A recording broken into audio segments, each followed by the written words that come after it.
When you start the quiz maker, you'll first see the Add Question button. This is your key to start building your own quiz. With a single click, you'll see a basic layout for a quiz with one right answer. Then, it's up to you to change this layout to suit what you need. Start off by changing the question type to Dropdown. When you do this, you'll see the system automatically creates a new setup for your question, complete with 4 possible answers.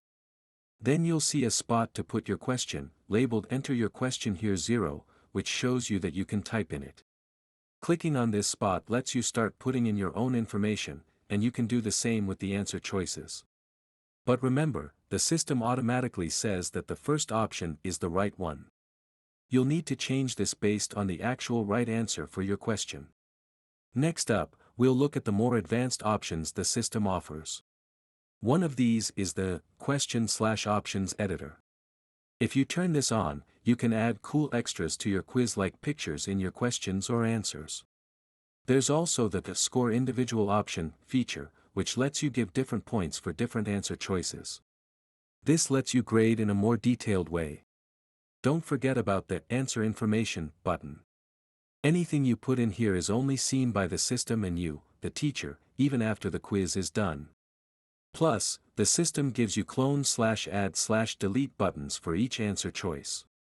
These powerful tools let you change the options for each question, whether you want more options, need to get rid of some, or want to duplicate the ones you have. You can really make your quiz shine by adding pictures, media, individual scores, teacher-specific notes, and detailed descriptions. All these features work together to create a unique and effective learning tool.